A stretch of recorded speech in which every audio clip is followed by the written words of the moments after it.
Hello everyone and welcome back to the Fireside stream. I am your host, and joining me as always is the immortal Mollie Rhyme Master. Mollie, how are you doing today? You people are all idiots for letting me talk about RWBY music uninterrupted for 2 hours. I hope you're all ready. Yes, she'll be cooking. We'll be cooking and talking, basically, this stream. It's not going to be anything super intensive, but it's going to be something nice and comfy and relaxing for everyone, which is why it had to be an absolute rush this morning, because I slept through my alarm. Well, actually, no, my alarm went off. I rest my eyes for like 5 minutes. I wake up, Molly's like, "Hey, I have a class at 6. Can we like start a little earlier?" And I'm like, "Well, crap." There are a bunch of things. Now, for the record, you will see that the chat is on screen. At least it's supposed to be on screen. Yeah, it's there on screen. So it will be recorded for this. I'm still working out the proper formatting for it. I was going to do that this early, but again, my brain decided to conk out. And for the record, if you could share this around to as many people as you can, because I accidentally unlisted it when I started streaming for some reason. It followed the settings of the last stream as they currently are, which is unlisted, instead of following the actual settings of when I streamed it, which was public. So, kind of weird there. Yeah, that's why we only have 8 viewers right now. And I'm not going to bake for nobody, so. Yes, so today's topic, once we can probably start talking at least about the topic a little bit. We're going to be basically just talking about Mollie's ranking of the RWBY songs. This is very unscientific, but I care about the person. So, I mentioned it last time. I started writing music because of RWBY, so this is something I've intensively studied as like a guideline for myself on how not to write songs, and it's been going fantastic. We're 6 years deep into this. I'm pretty sure there is an entire part of my brain that is now just entirely dedicated to RWBY music, and that's not healthy. But it's a worthy sacrifice, in my opinion. Why? I don't know, but it is. People are saying you're low, so I'm going to crank you up. Yeah, I'm turning up my volume a little. I think I turned it down a while back. It is possible. Okay, right, so hopefully that 12. evens out for everyone. Yeah, and I went through and I listened to your top 10 and your low 10 on this ranking that you've made, which is incredibly detailed. And you say you're not super scientific with it, but it seems like you worked out quite a method. Yeah, okay, so this was from like years ago, right? I'm gonna turn myself up more. Apparently, I'm still quiet.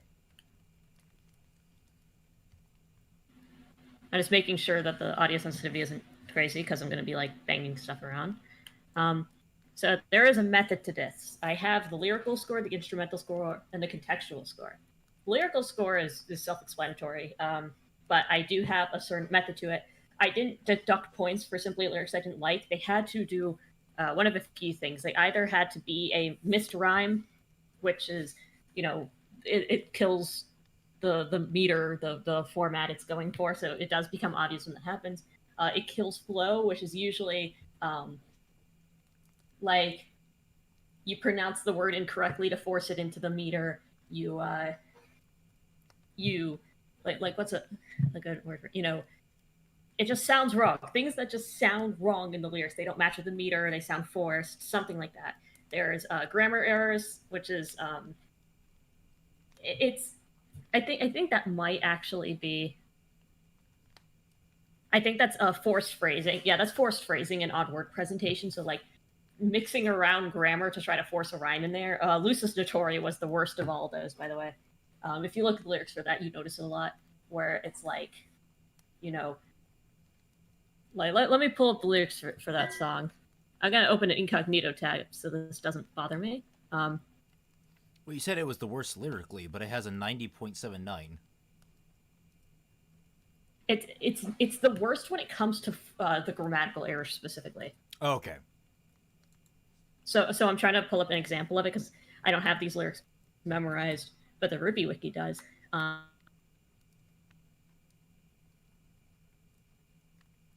Hello, Nick Dorr. How's it going? How is everyone in chat doing? So like there's a line in that song that's like, these simple-minded fools just see my plans abstruse. Like, yes, does it make sense? Yes. Does it sound good? No.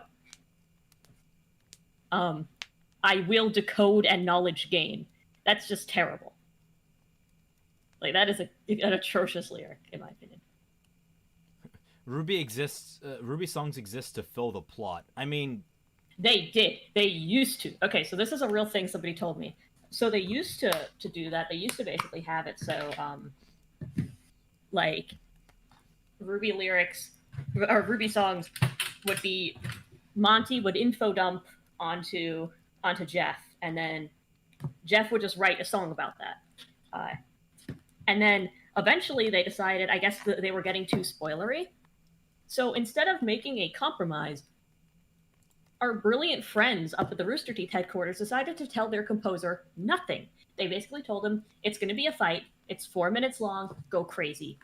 They didn't tell him, like, that's why all the songs sound like nothing. Like, they have very generic lyrics, because it's telling you nothing. There's nothing to tell. Like, that wasn't perfectly halfway. So there's nothing to tell in these songs, and that's why they have gotten... It's interesting. The lyrics have gotten better technically, but they've gotten worse narratively.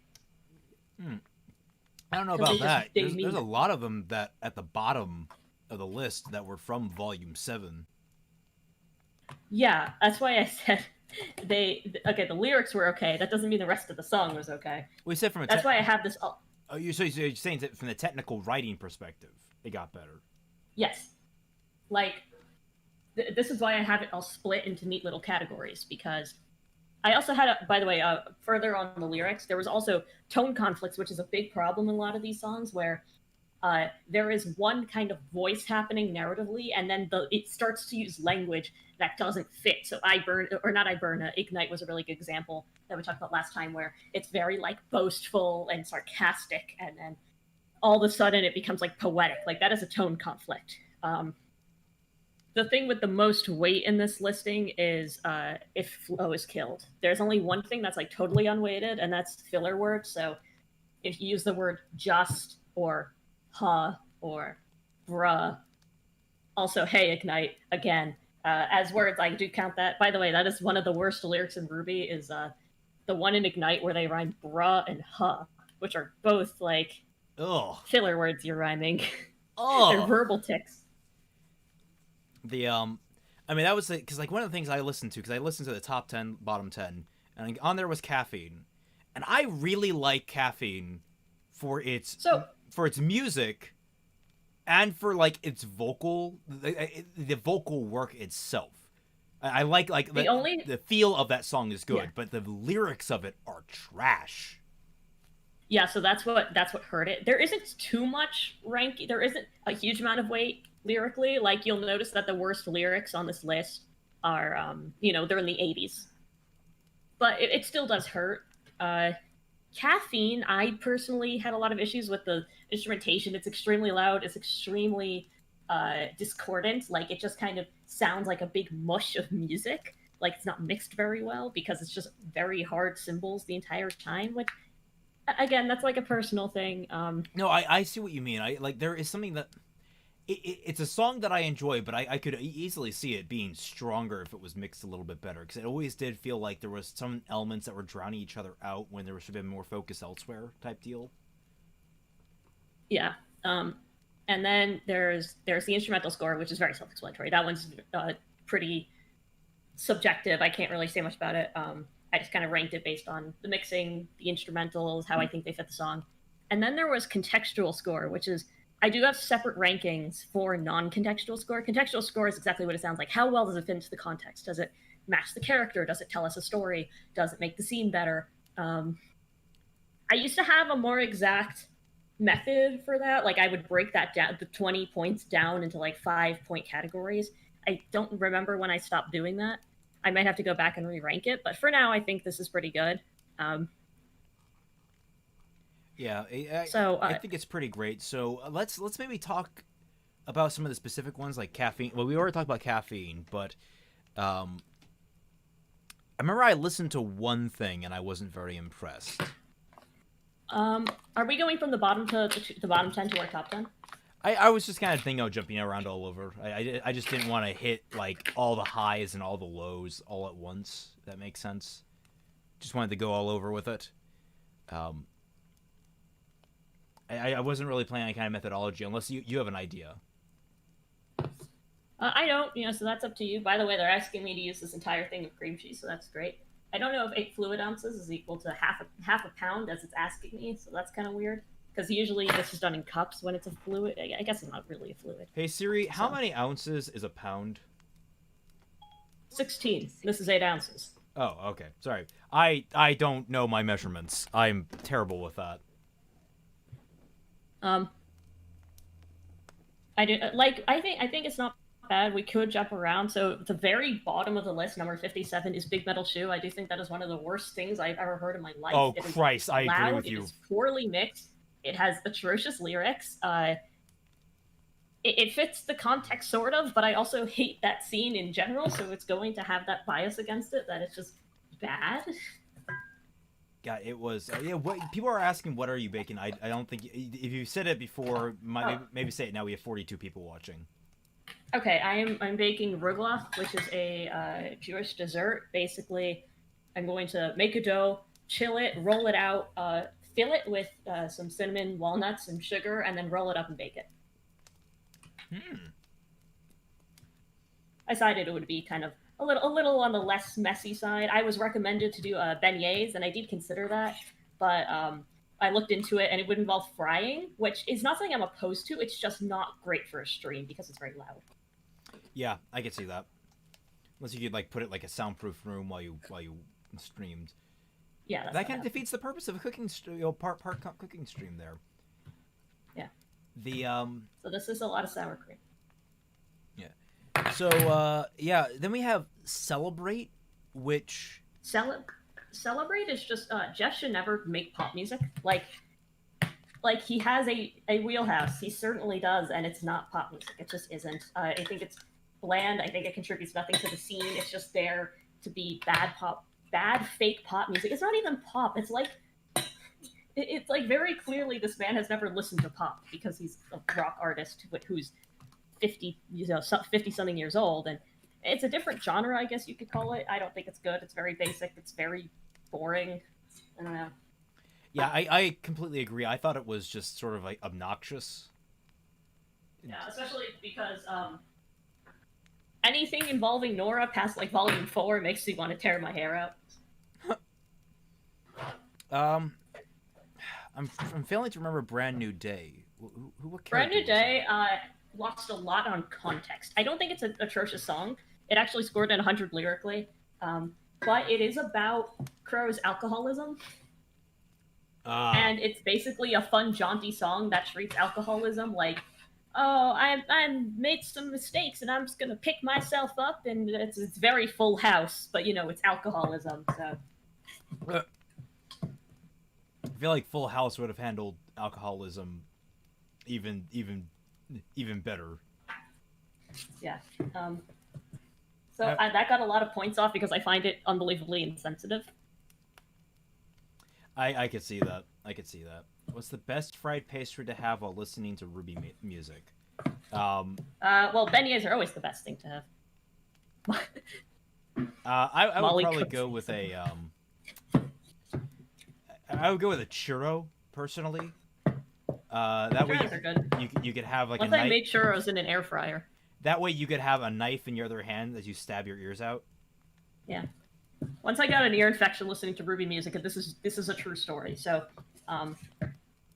I would use over-ear headphones, and I would study to RWBY music because the audio qualities of it is so like mushy. If you look at the audio signature for one of these songs and you take the audio signature of waterfall sounds, they look the same. So it essentially is it's like white noise. And I did that for a few hours, but what happened was I had a cut on my ear, and the cut actually got infected from the headphones. So I just told people that RWBY music gave me an ear infection. Oh God, ear infections are the worst. Yeah, they are. Thankfully, it's on the outside, not the inside. Oh still. Yeah, that's lucky. Yeah. By the way, do keep me updated on the chat. Yeah, let's see. How do you guys see? Did you guys see the news about the RWBY Justice League? Trust me, I've seen the news on the RWBY Justice League crossover, and it angers me. But at the same time, I also see it as like RWBY is unintentionally making themselves even worse because they don't realize how stupid they're being. For example, Batman is literally a faunus, who is a bat. Now, I want to add here, if you're Batman, one of your key defining traits is you are filthy, stinking rich. Hey, what have we learned about faunus in the RWBY setting? They are all pretty much up crap creek.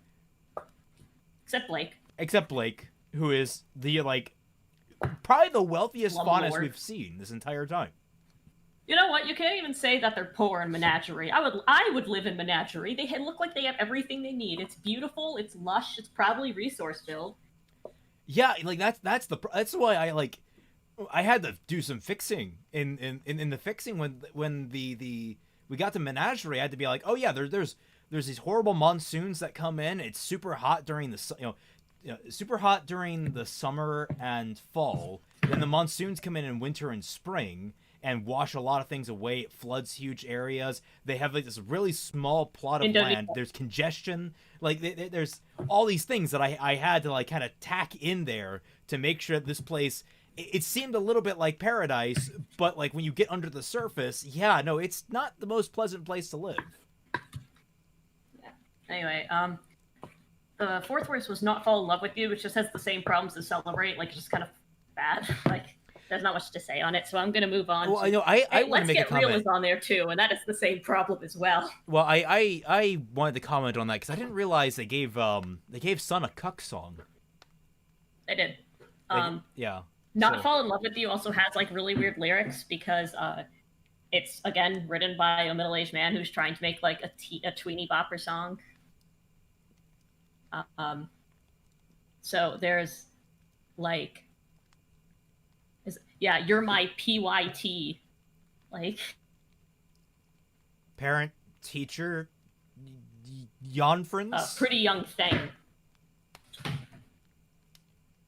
Who? Pretty young thing is what it stands for. Who under the age of like 60 uses that phrase? There you go. I remember Volume 4 used the word fool a lot, which I found funny, and this is one of those songs. Oh, yeah, Volume 4, where Franziska von Karma came in to pinch hit the lyrics. Can you imagine, like, oh, God, man, I'm not having the creative energy. Can we call in someone? It's like, yeah, don't worry, I've got someone. Foolish fool, you foolish fool. You gotta foolishly finish your foolish song. No other girl could compete with your esprit. I don't remember that. That was also in that. And then there was, Let's Get Real is the same thing, and I've already said my bit on Nora. Bumblebee is also bad. You can see all the pop music really fell to the bottom of this list. Yeah, it really drowned. And also, like, Bumblebee, it's just also sappy as hell. I hate it. It's a Garbo love song. Like, give them a power anthem or something, and not Nevermore. Give them, like, a real power anthem that's, if you're going to do this. Give them a song that's like, hey, we murdered a man together. Like, yeah, Nevermore is very whiny. It sounds like people dreaming of talking down to their, like, 5th grade bullies.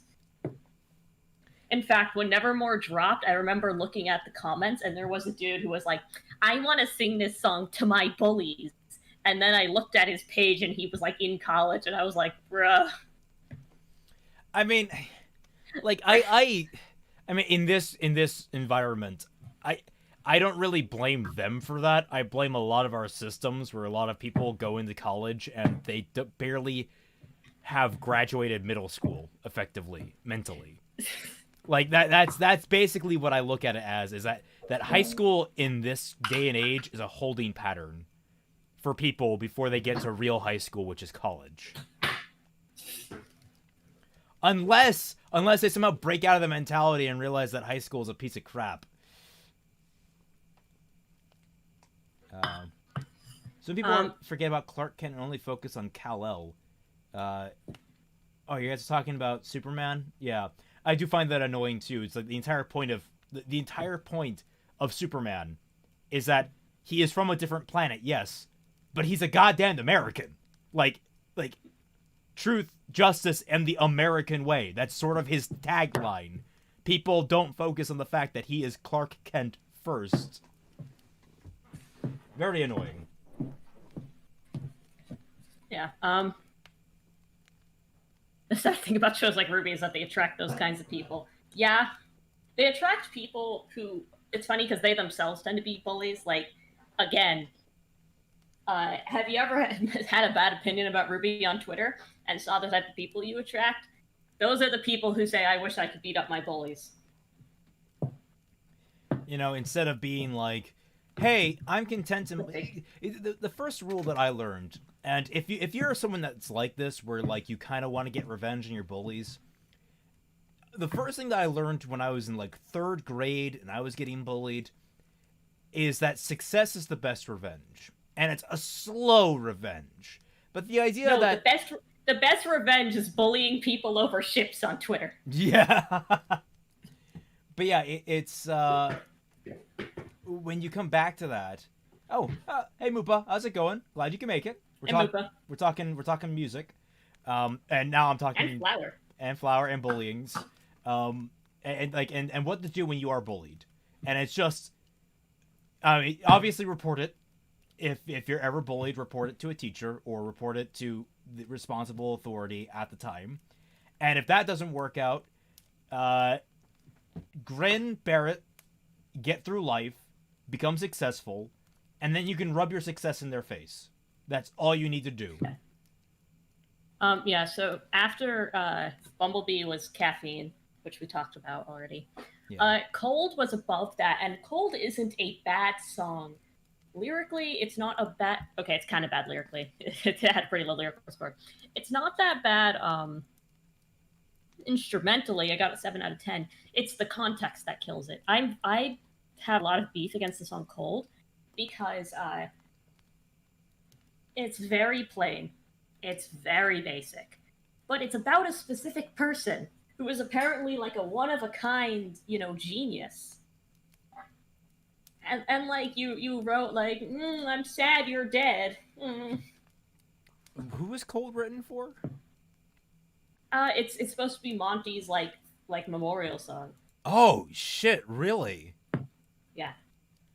So basically, you could argue it was about Pyrrha, and that doesn't really help because that character also had a lot of shit going on with her. And if it was a Pyrrha memorial song, you would probably have a line in there like, "I'm sorry that we treated you like an immortal idol goddess and didn't let you be a person. Oh my god, we fucked up so bad." But no, that doesn't happen. I mean, oh god, the same could kind of be applied to Monty.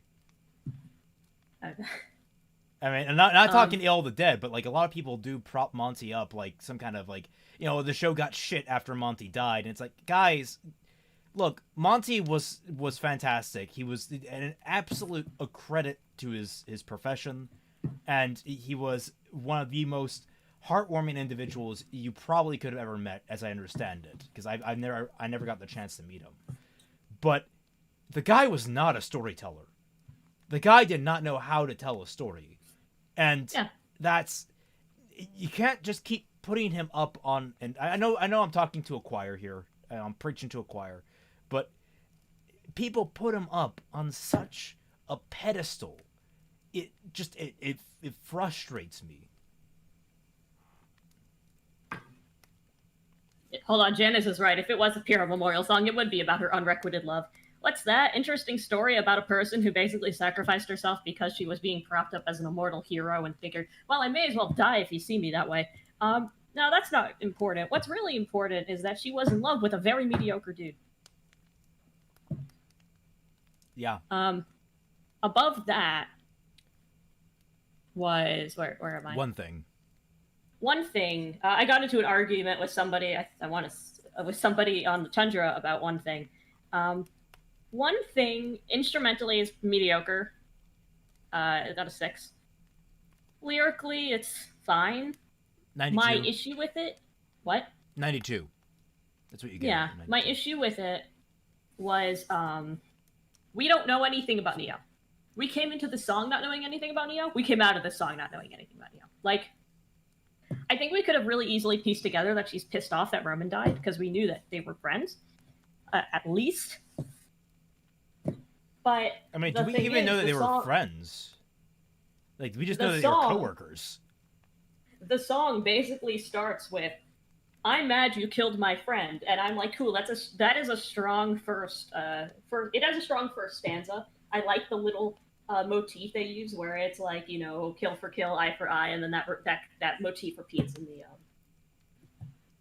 in the second verse as well. I think that is a sign of actual like lyrical skill.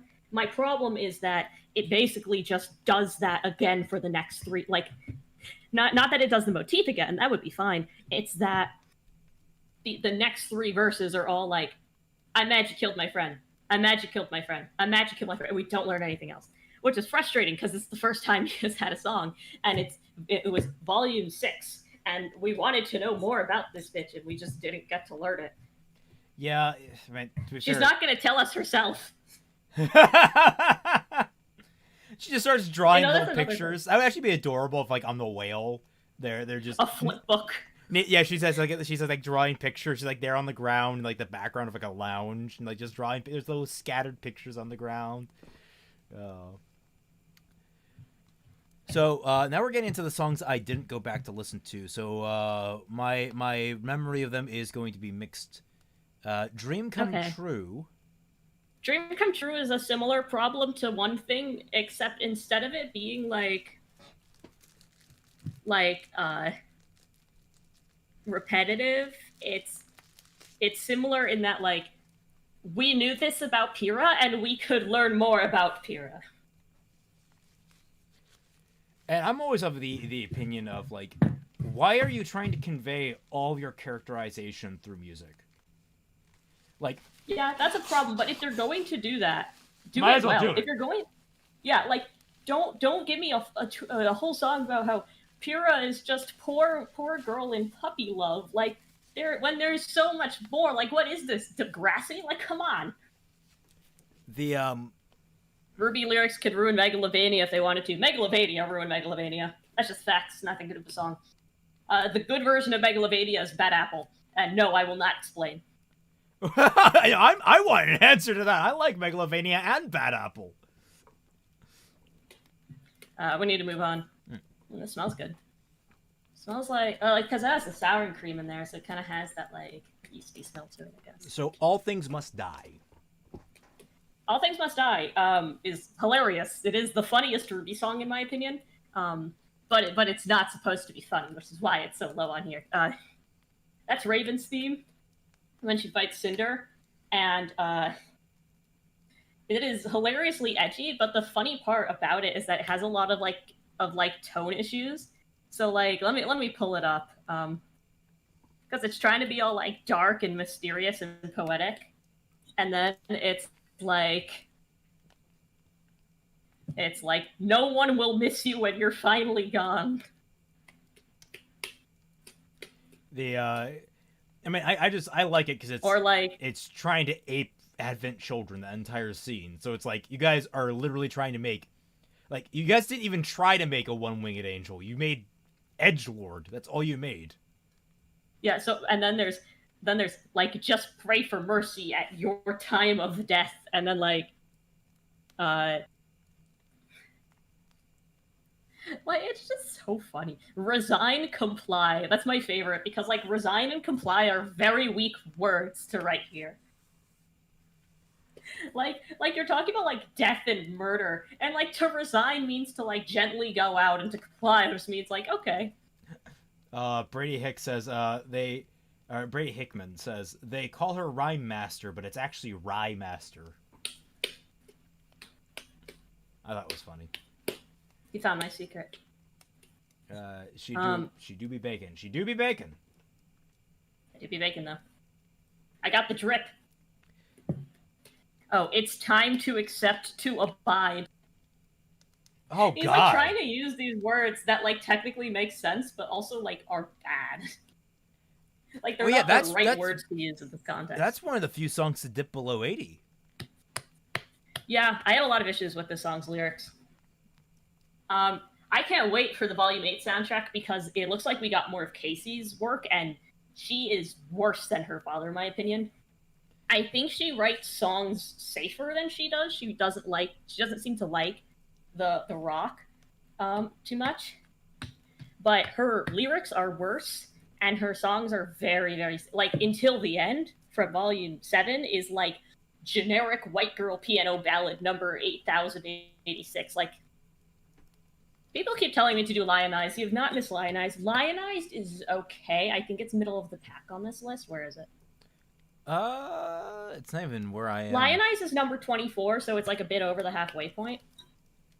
Yeah. I had some issues with its lyrics. I had some issues with its instrumentation. It fits Adam, so I'm not going to complain about that. Okay, well, now moving on. All That Matters. Oh, we're just going up the whole list? I mean, why All not? That Because Matters- we have time, it seems. Like we're only at 418, so... All That Matters, I think should be higher than that. Like I think I would need to go back over this. All That Matters had had a pretty good instrumentation, actually. I found the lyrics to be harsher, like on the ears. Yeah, so far it and looks I like do it's the have, lowest rated.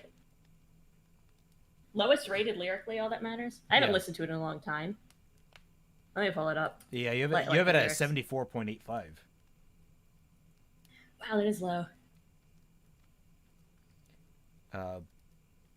Oh yeah, it's a very weak.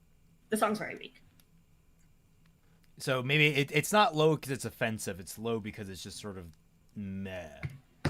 It's very blah. It's like whiny and Janice has a good point. It very much sounds like talking down somebody who's having a mental illness. Like, oh, it's okay that you're mentally ill because you're here after I've ruined your life. Like contextually, that song is garbo.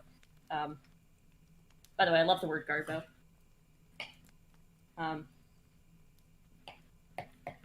So that's part of the issue I have with it. Then there's Bad Luck Charm. Bad Luck Charm is another really funny song because I love how it has a really strong instrumental intro, and then it goes, bang! It's your reward for me. It's just so funny. It reminds me a lot of From Shadows. Yet From Shadows is still ranked higher. I'm actually surprised that because you rail on From Shadows a lot, and it ended up being higher than just above average. Yeah, From Shadows, yes, it's bad, but I do think it is cohesive enough to hold its own once it gets past all those instrumental shifts. Those power chords kind of rock. It's just the rest. The song is kind of like all over the place for the first minute, and then it's like okay. The lyrics are garbo. Like they don't rhyme. They don't, which is fine usually. It's just the singing doesn't help. To put it lightly. Yeah. All right, I need to put this into chill. Okay. So My computer's covered with flour. I do have a rewrite of All That Matters somewhere, and I just remembered that, so I'm actually going to pull that up. Let's see. All That Matters is such an ableist song. Why do people think this is a romantic Bumblebee song? The lyrics basically say that Yang expects Blake to abandon her again. I don't even think it's... Is it that? Why would they make that for Volume 5? Why would they make that for Volume... Because they literally meet at the end of Volume 5. Yeah, I think that's the song that plays at the end of Volume 5.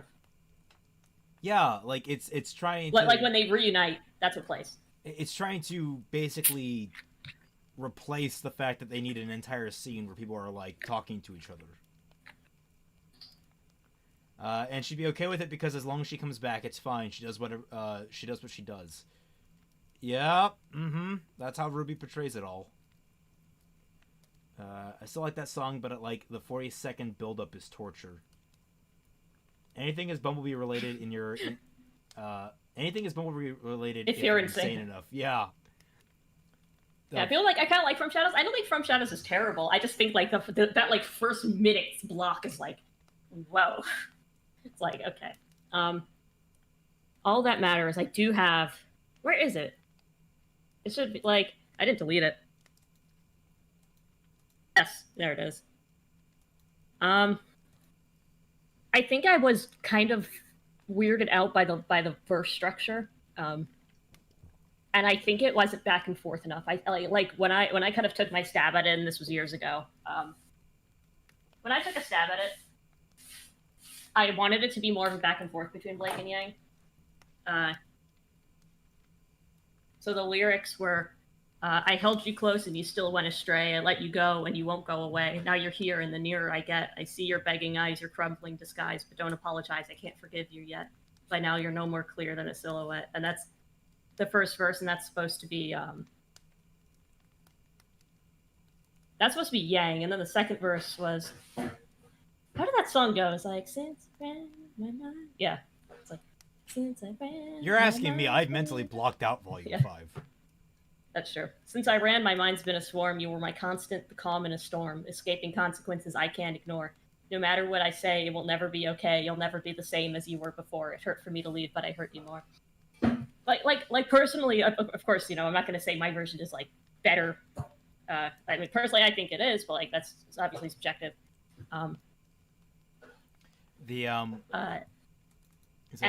I wanted it to be more balanced between the two, and still having that fight, that like, all right, it's okay now, but it won't be okay. So the chorus was, how's it sound? Like, you run, you hide, you caught in your pride, causing damage you can't even see.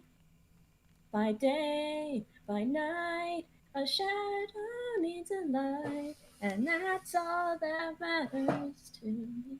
Forgive my high note there. I'm not prepared to sing that song. It's not a song I sing to myself. So, I really like the scene where Nora licked a power outlet because it shows how Yang banging Blake is like licking a power outlet. Hashtag Bumblebee Believer. Bumblebee Believer, that's it. Yeah, I wanted to write it so basically, like, I wanted to write it so it's like, they have the, like, I know that this is flawed, but like for now, let's just try to make this work. Like, that's how I think it should have been. Like, they have to acknowledge that and work through it. I feel like you should do a Fixing RWBY's music series. I have enough for that. My favorite is somebody on here mentioned liking Smile. I have a lot of beef against Smile. I have so much beef against Smile. I'm sorry. I just Brady don't like W. that Hickman. song. I have to think about Volume 5 in like 2 or 3 months. So, it might have seemed like a year, but no, I have to think about that. You forget that Fixing RWBY Volume 4 started in March. So, yeah.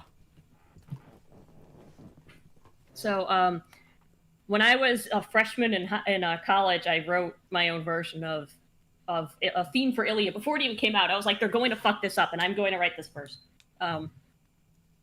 So I wasn't a fan of how the verses are, because my verses used to be a lot weaker than they are now. But I was always really proud of the chorus. There were 2 choruses. There was one that was, oh, I'm the red in your vision, sting of indecision, the orange glow, the setting sun, on the horizon as you run. When the flames surround you, I'm the gold, taking you captive uncontrolled. As the blaze subsides, the embers crack. I only wish we could go back, you and I against the world, hidden in the shadows black. So that was one, and then the next one just kind of continued down the rainbow. I'm not going to sing all of these because I don't have a good voice. I don't want to torture you guys, but chorus 2. Sorry, I wanted to just point out, because we have 64 viewers. Now that we have a substantial thing, if anyone's wondering where the live streams are, because you might want to have gone back to the old live streams at any point, I have transferred them over to a new channel. The link for it is down below in the description, so click there. You'll notice that I'm rolling things out slowly. We're kind of catching up to where we are now. And then we'll be going back. Basically, the Fireside streams will be all completely up in about 2 weeks' time, where all of them will be up. But they're basically going forward in chronological order, 1 per day type deal.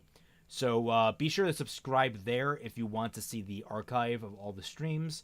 I'm considering I'll probably leave the newest episodes up on the channel for like a week until such time that we're all caught up on that channel. But yeah, so just letting you guys know that now that we have the maximum amount of viewers. So check out that link in the description down below. The Fireside Phoenix. It's just trying to clean up the channel a little bit. Okay, please continue. So there was the second chorus, which is, I'm the green of jealousy, dirtying your legacy, the crashing waves of the ocean blue, sweeping away what's closest to you. Indigo storm clouds closing in, violet haze and howling wind. As the gale subsides, thunders crack. I only wish we could go back. You and I against the world, hidden in the shadows black. And I've always been really proud of those two choruses, because I always thought like they were lit. The verses, I don't think they're as good. Like I said, I don't think they're as good. I've completely. What song are we talking about again? This was my Ilya song. Ah. The first two lines of the verses were like super. They're always like super angry. They're like, the countless times I almost gave in. You were my conscience, you were my haven. When you said this goal was us, how could I have known you'd leave me alone, lost in the haze and covered in scars? And like the whole song is something like that. Anger. You can't trap me in disdain. You can run, but I'll remain. It's just all really angry. Yeah. So, damn, Molly, that was fire. Yes, it was fire. So, trying to move along to the different songs. Yeah. When It Falls. Did we talk about When It Falls yet? When It Falls is also, like, again, a lot of these songs are just kind of funny to me. Honestly, I would have ranked Bad Luck Charm higher if I was redoing this. Bad Luck Charm, you know what would have been really good? Bad Luck Charm if it was very soft and acoustic. Because that song needs that kind of like, I am no one's blessing. I'll just bring... Because it's very like mournful and sad, and I think that having like blaring metal lyrics doesn't really suit it well. When It Falls is the rockiest butt metal song in history. And I swear, when I heard that song for the first time, I almost had a heart attack. Like, that's the opening song of Volume 3, right? Yes, that is the one where it has that like soft, nice opening, like the piano, and then it basically goes like this. Yeah. Actually, that sounded too good. It went like this. Yeah, and then like the lyrics immediately go into just deep throat screaming, just like,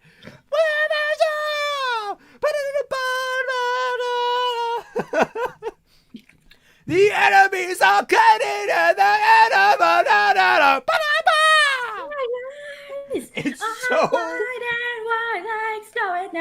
It is. It's so funny. It is up there with Volume 5. The ones that I hate for their openings, I hate for radically different reasons. Like Volume 3, I hate because I think it's obnoxious. I think it goes so hard, and yet it doesn't feel like it really understands what it is. It's like someone who doesn't know how to drive flooring it, if that makes any sense. And like the sound that you get as a result is the number of crashes along the way. I'm trying to think of Volume 5's opening, which I think was Volume 5's opening. I had as an alarm at one point. That's Back to the Store. Reality, back to the show. It was actually not a bad song. I think it's pretty high up here. I did not like it. Although, to be fair, I think part of that might just be because the opening for Volume 5 looked so bad. Yeah, I'm not saying you can't like any of these songs if they're like below the top 20, but these are just my thoughts on them. Yeah. When It Falls. It's such a funny song. I do have a rewrite of that song from when I was when did Volume 3 come out? That was like 2016, so I was 16 years old at that point. I have a big document, like every song I've written. There's the first song was a Mirror Mirror rewrite from when I was 15 years old. That was the first song I ever rewrote. Why did you rewrite Mirror Mirror? I had issues with it being short. That was back when I was very young and I didn't really understand the good of having very minimalistic lyrics. It's not terrible. Could be a lot better, but it's not terrible. Everyone knows Volume 2 is the best opening. That's just true. That is just true. That's a fact. Which, I mean, that's weird, because, like, when we get up there, This Will Be the Day is higher than it. I think it's better, like, overall, but I think that again, this can't account for things like the impact of the song. True. Miracle. I don't remember Miracle, which should say a lot. Yeah, I don't remember it either. It's Volume 6, apparently. What was Miracle? Oh, you know what that is? Wait, no, that's not it. Where am I?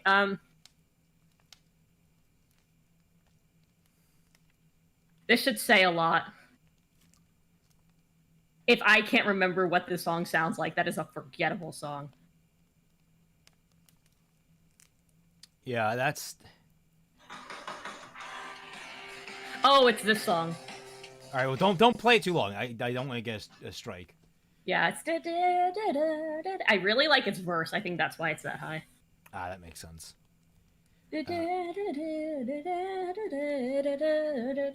Sadly, it's the lyrics kill it. The rest lyrics of it doesn't kill hold it. The chorus kills it. The lyrics kill it. It's a shame. It had a really strong intro. So ever since like Volume 3, like maybe Volume 4 or 5 started this, but Jeff has started doing this thing to the vocals in almost every single song that he has control over, where he puts these harmonies underneath it. And they never sound good because I think they're major ninth harmonies, which are kind of jazzy and they don't really fit well in any of the songs because they're all in like these very intense minor keys. Jeff's just like, so you like jazz? Like that. I remember talking to him once. He's like, I love major ninth chords. I put them everywhere I can. He also claimed he was better than Metallica and got mad over comments on the RWBY wiki from like years ago. He is a grown father. So it's worth thinking about. Yeah. My first rule is when you are confident in your craft, you feel no need to boast. So Touch the Sky. Touch the Sky is the lowest rated RWBY song. Touch the Sky? Yeah. It's, I don't even remember this one. What? Oh, that's Volume 7, that's why. It's Volume 7. I don't remember shit from Volume 7. I only listened to the soundtrack once.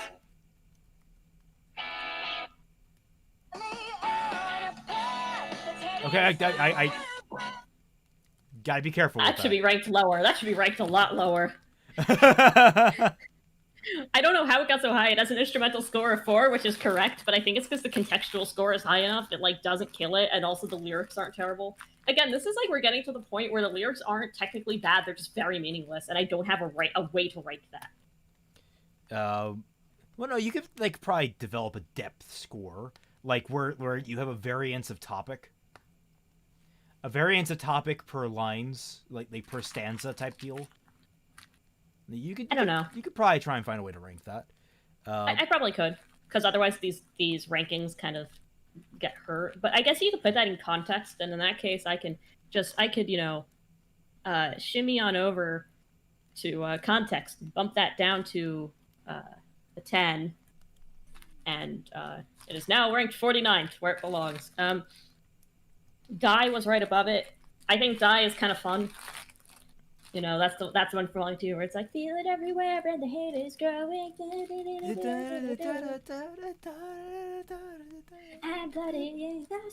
I think it just kind of... It had a good beat. It got really killed by its lyrics. I remember, for the people that don't know, I actually listened to Volume 1 and 2 soundtrack almost religiously when I was at work to pass the time. So, like, I would be listening to these things and rocking out as I was collecting trash. It was great. It was good times of my life.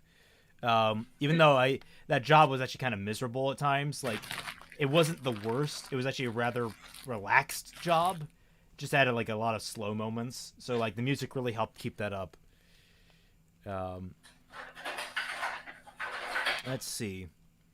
I'm the One.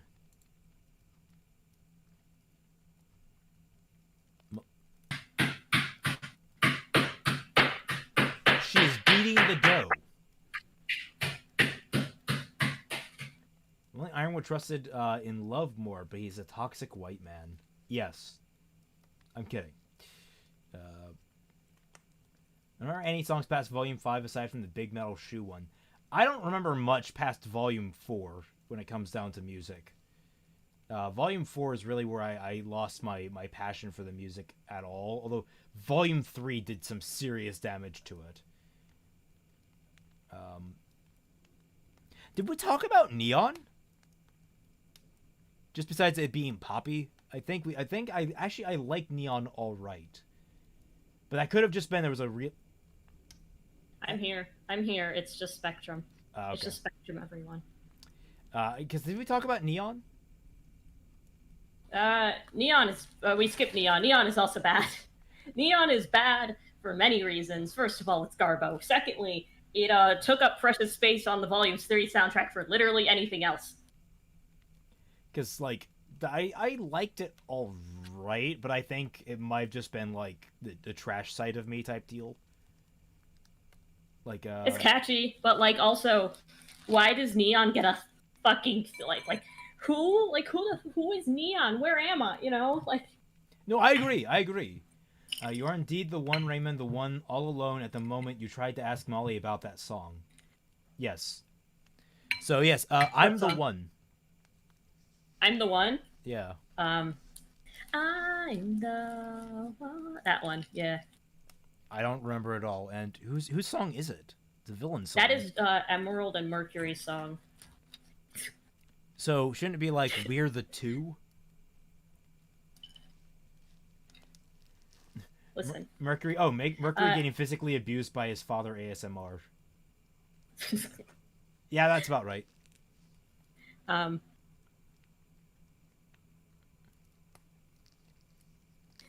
If only Ironwood trusted love more, but he's a toxic white man. Yeah. Rip Ironwood. Always rip Ironwood. Neon Cat got a song and Neptune didn't. Yep. Yeah. You see where I'm getting with this? You know, did the Fall of Haven get a song? No. Did Pyrrha get, like, a meaningful song in Volume 3? The volume where she died? No. Did the random one-off side character get a song? Yes. Yeah, contextually, that just hurts it. Just hurts it so badly. I mean, I would argue you need it to be even lower. What's the contextual score right now? Let's see. For Neon? 10? That's getting a 7. There, it's now 52. It's now 52. It's gonna fall right between Bumblebee and Let's Get Real. Let's Just Live? Is that what volume? Let's Just Live is Volume 4's opening, and it is like the plainest song I've ever heard in my life. I know. Oh god, I fell asleep during it. It's like I want to hate it, but I can't muster that much emotion over it. It's so bland. I have a very specific memory of watching Murder of Birds crying over the full version of that song, which is kind of like crying over a cardboard box. So, I don't know. Okay, now to be fair, if this were the cardboard box from Machikado Mazoko, then maybe, because literally inside that cardboard box is the spirit of her father. It's a comedy series. You know what I mean. So if the cardboard box is possessed by a family member, then it's okay to cry over a cardboard box. But I doubt that there's any possessed family members inside this song. All right, guys, here's my rendition of I'm the One.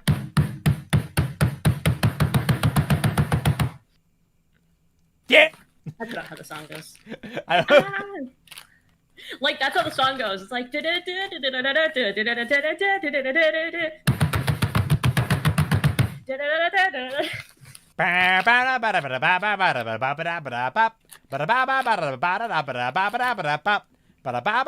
think the sugar might have some issues.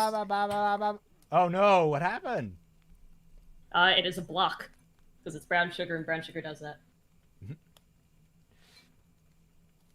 So, Okay, I'll just slowly dissolve it in my hands.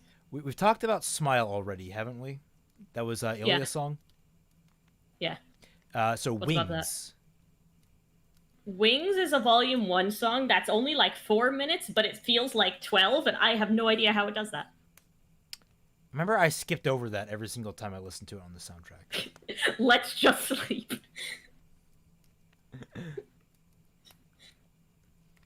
Huh. And then there's Shine. Shine is volume 2. Yes. Yeah. Volume 2, it's the song that plays during the dance. It's another just kind of forgettable pop song.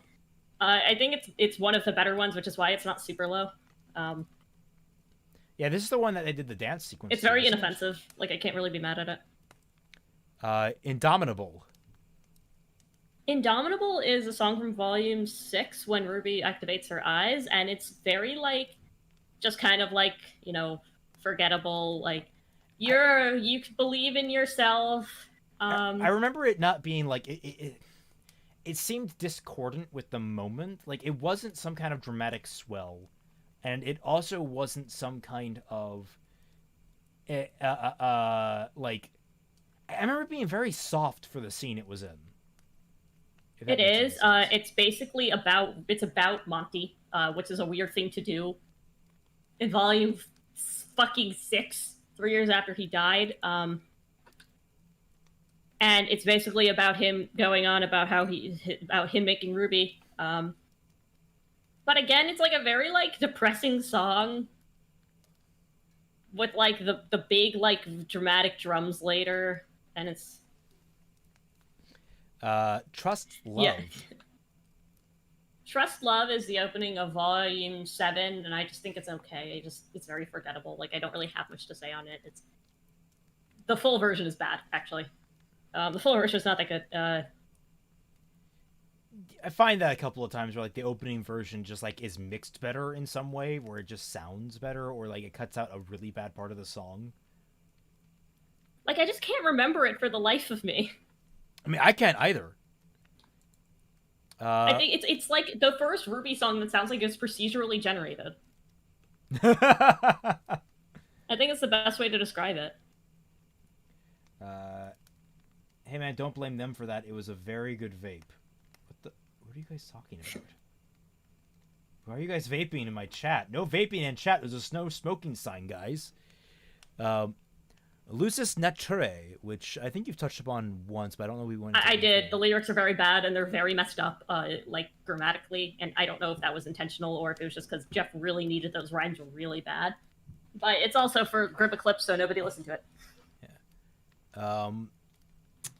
Divide. It's that. It's Lucis Notori also is just kind of like very generic. It's like, you know, just like I don't have to say that. Yeah. Divide, I think, is cool because it's one of the few songs in the series that starts in not 4/4. It starts in, I believe, 6/8, and it does have a very like good mocking tone to it. I do like that. It's catchy. Like, I still remember it. I haven't heard it in years, and I still remember. Divide them, tear them apart, strengthen the justice, tear them apart. Like, I remember that tune. What rank is it? Where are we? That's rank 31. We're at the halfway point. I should be ranked higher. You see, I should have like really just sat down and thought about a lot of these. Well, I mean, this is good. This is good. Also, like, now that we're halfway through, for like sort of. Divide got hurt a lot by its lyrics. That's right. I'd actually bump up its instrumental score like to a 7.5, but I was gonna say is, how do you rank? Not rank, but what do you think of the Kingdom Hearts openings? Give us sort of like a point of relation here. Like Dearly, not Dearly Beloved, Simple and Clean. Yeah, Simple and Clean, Sanctuary. Simple and Clean slaps. Yes. Okay, I'm glad. I don't know Sanctuary. You don't know Sanctuary? I only know Simple and Clean. Really? I'm gonna have to say. I never really bothered to listen to the song. I think Sanctuary is the stronger one. It starts a little bit softer. But let's see. Where were the lyrics? I'm blanking suddenly on the lyrics of Sanctuary. Oh,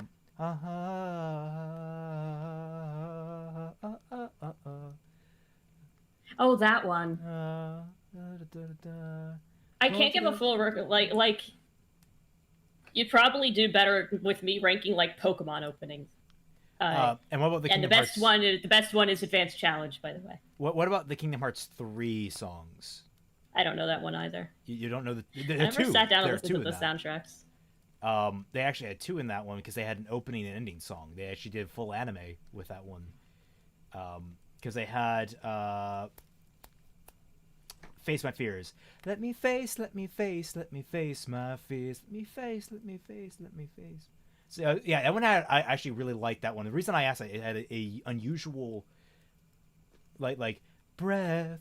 Should I take a deep faith? Should I take a leap?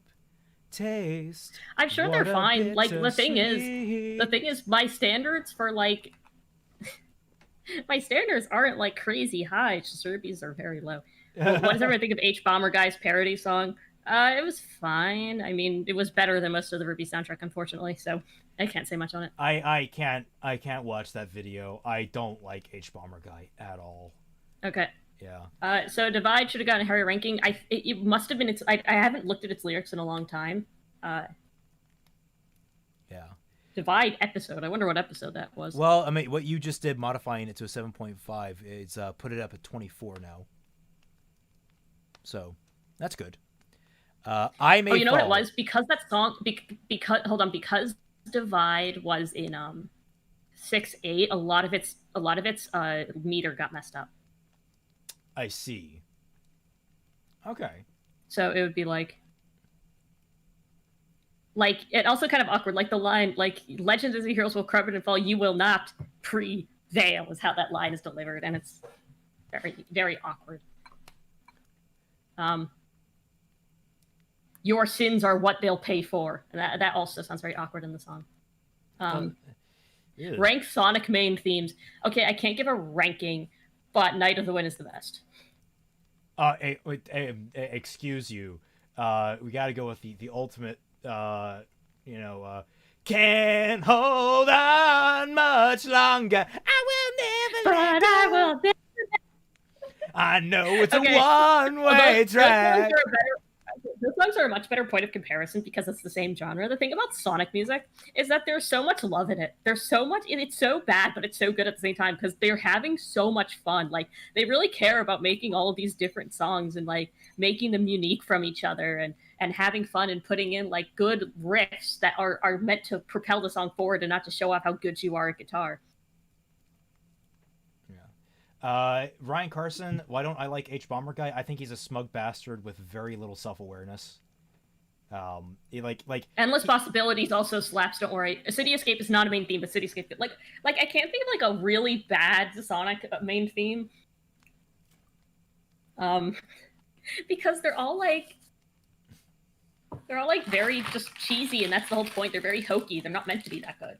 I mean, they slap, but like.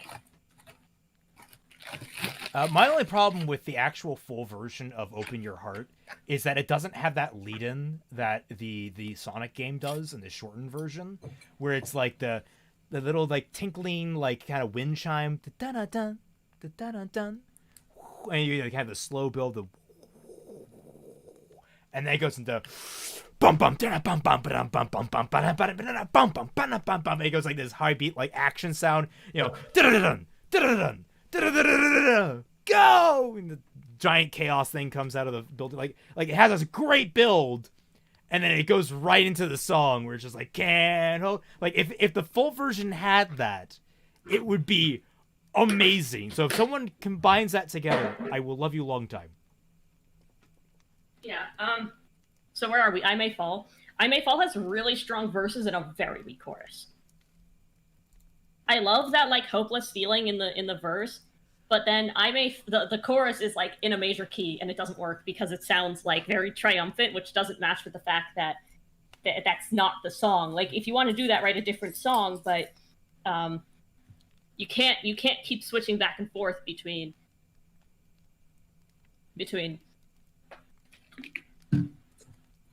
like everything is hopeless and we're all gonna die. But we're gonna triumph, guys. It doesn't matter if I fail. Yeah. Like it just doesn't work. It just doesn't, in my opinion. I don't think it's like, I think like separately, the chorus and the verses separately are fine. It's just together. Next is from Shadows. Oh, we discussed From Shadows a lot. Move on. Ignite is funny. Ignite is very like. It has the like we mentioned, has the dissonance. It has the god awful rap. That rap is one of the worst sets of lyrics I've seen in my life this side of Big Metal Shoe. I dominate and desecrate, leave you in a foul state, put you in the trash with the nonsense you perpetuate. Why you get me riled up? Don't you know I'm wild, bruh? Bet you'll understand when I'm pissing on your ashes, huh? Oh God. Oh, you hurt me with that. It's awful. It has some of the worst lyrics in the series. The rest of the song isn't that bad. It's just Lamar. Yeah. I mean, honestly, I think Ignite has you go. Ignite's instrumental score can be bumped down one. I don't think it should be a lot weaker. Mupa also raises a point. Sorry, I wanted to what? Because people were talking about Bomber guy. It's like Mupa raises a point. Another reason I don't like that video, or is I'm not interested in it, is it doesn't sound like he brings anything new to the table, and it's just more annoying that he kind of overshadows Fat Man. It doesn't feel like it feels like Fat Man did all the legwork, and Harris is just sort of like bandwagoning off that point. Okay, please continue. I don't think Ignite's instrumentals were terrible. The horns were kind of neat. It's just rap doesn't belong in this at all, ever. Like in this whole series, it has never been good to put rap in these songs. I don't understand. There's a lot of like push to put rap in a lot of like high action series, and I think part of that is Attack on Titan has a part of its soundtrack where it has like the big dramatic choir music, and there is a rap over it, and they make it work. It's really funny. But like they found like this random dude from Atlanta to do it. It's great. But like I've never found it like in the Fast and Furious movies. They try to put rap over things.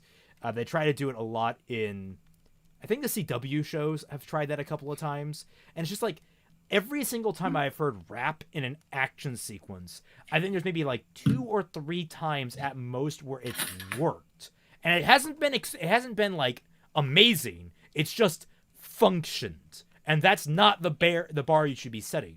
Like I don't feel that rap works with action. The thing is, a good rapper can make it work. It's just that Lamar Hall is a terrible rapper, and he's probably just one of Jeff's friends that it keeps getting into it. Like, oh, okay, Isa, I think you meant to drop an E there. Yeah, they put rap into Kill la Kill, and Kill la Kill wasn't an action song necessarily. Like that's Don't Lose Your Way, Until My Body Is Dry is like one of those dramatic reveal songs where like it builds up to a point where a character transforms, and then afterwards like you have sort of this kind of like down period of dramatic moment, like this kind of quiet moment, and that's where like the rap comes in, and also the I've gotta find out who killed my dad, I've gotta find out I can't remember the actual lyrics. Da da da, like that point, that's all kind of like a low tone. Then it goes into the more dramatic rock, where it kind of builds into more of a fight song again. Like it has its moments as a fight song and has its moments as a quiet song, and Kill la Kill threads that needle. Like it combines the two because it knows how to pace its scenes. But rap songs as alone, rap as part of something can work. Rap alone to carry an action scene can't. I really, really can't find it.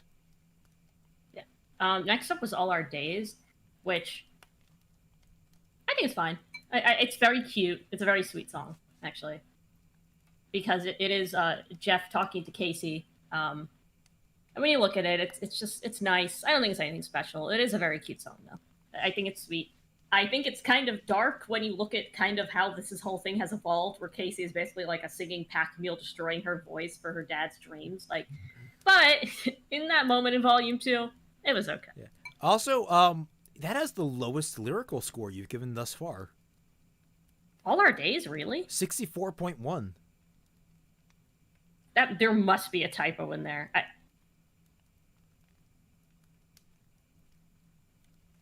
I wouldn't be shocked if things got Yeah, rap has too little energy for a fight song. Rap in rock rarely ever works because it's who is it fitting for? I know, I feel like rap and rock actually can go really well together. Just look at Linkin Park.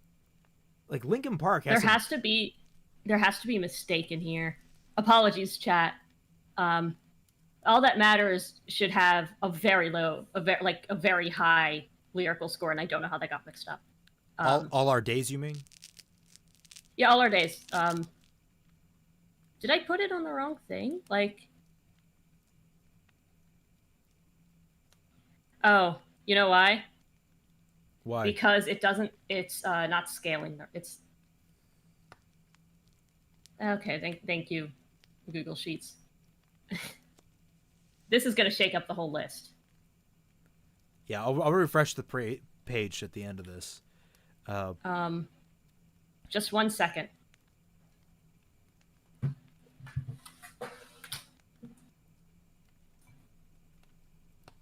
I mean, looking at part of a story and reviewing that isn't exactly the same at reviewing. The lowest score on here should be All Things Must Die, which is the one that's supposed to have the 64.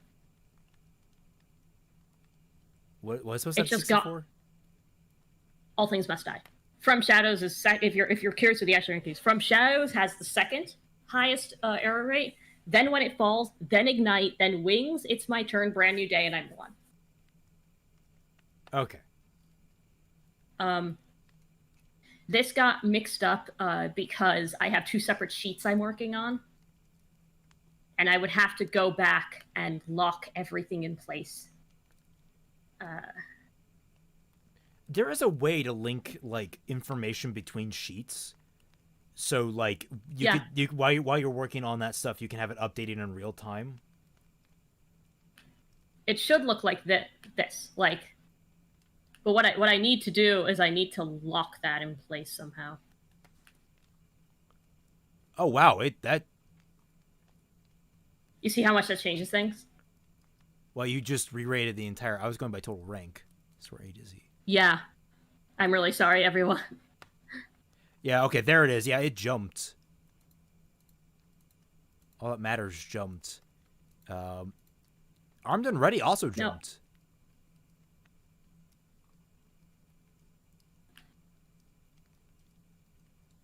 No. What's up? What are you doing? I'm trying something. Don't mess with this. Wait, you can't mess with this. So. Actually, I can. All right, everything needs to be in alphabetical order. Well, yeah. I was doing it by total rank. Because you can sort that. Yeah, it's the problem is that lyrical score isn't scaling properly. I don't think.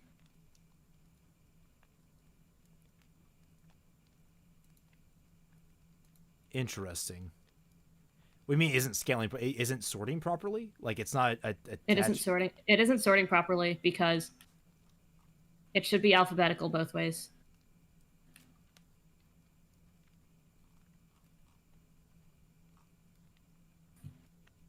Because like now, All Things Must Die is at 64 like it's supposed to. Yeah, you suddenly Wings dropped. Oh no, this is out. Yeah.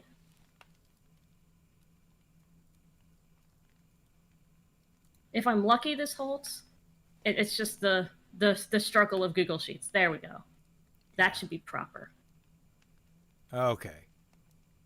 Yeah. All So right. sorry if things got confusing for a sec. We're an hour in. I messed that up a lot. I'm really sorry, chat.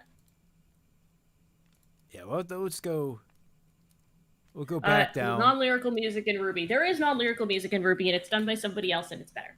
The first two seasons, I believe it's all Jeff, but once they bring in some new guys in Volume 3, it gets remarkably improved. So going back down, because like you had to kind of sync there. 29, It's My Turn. Or 28. It's My Turn is, I think, the lowest rated Weiss song. Yep, looks like it.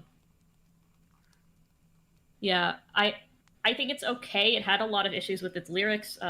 My favorite is "Don't be foolish, give up your wish," which is mismatching emphasis. Emphasis in meter is really important. That's why stress is important, because that line accidentally rhymed "fool" with "your" and not "ish" with "wish," which is what it meant to do. And it's little things like that that really bring down a song and can make them sound very awkward. Okay, this is why things like iambic pentameter is important. Like the beats in each and every single word is very much the emphasis upon where the rhymes go. Yeah, so the error rate was very high on that. let's see if this is the correct error rate. Yep, that's exactly what it should be because it got 19.47. That's 80.53. Then there's Until the End. Boring.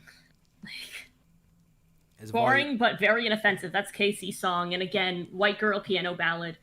Remember that song put out a few years ago? The girl that was like this girl on the piano, and she's like, I am a lost boy from Neverland, usually hanging out with Peter Pan. It's the same song. And it's just as insufferable. I couldn't find that much wrong with it, so it did end up at 27. Where's the RWBY version of Chocolate Rain? Nevermore. Nevermore is funny because it is the let's talk to my bully song. The better version of this song is Zero Eclipse in Attack on Titan. That is the version of this. That is what they meant to do. It's what they couldn't do because that song is a true power ballad. But this is just we're cool and we did it together, and it's very like childish and it's very like it's not. Its lyrics were kind of messed up. It's not terrible instrumentally. My issue with it is that it's the same as this time. This time is the same song. Like the chorus is the same. It has the same like pitch, like the same like key shift, if I'm remembering correctly. Those were the two songs I was thinking about, where they just feel the exact same, and the instrumentals are very basic. Did you say that Casey? They have two singers who sound exactly the same. Where did Casey graduate from? She graduated from Berklee College of Music, which is widely regarded to be one of the best, if not the best, music school on the East Coast. Yeah. So she should know better than what she's doing with her voice. She probably does know better because whenever she does her own songs, it's very like muted and very quiet. It's like what she prefers to sing. I'll have to listen to Nevermore again with Attack on Titan in mind, I guess. Remember, okay, so for those who watched it, that's that song that like Beyonce style song that plays when Historia breaks the syringe. That's the song I'm talking about. That's Zero Eclipse. War. There was a song called War. There was Fear, Rising, and What's Its Face in Volume 7, Hero, are all the same song, but of varying levels in quality, because they have like that same starts softer and then goes into rock, or just kind of that like more muted rock. It's good. I can't really complain too much. Then there's Lionize, which is, I believe, an Adam song, right? That is an Adam song. It's very harsh. Hold on, I'm listening to War for a second.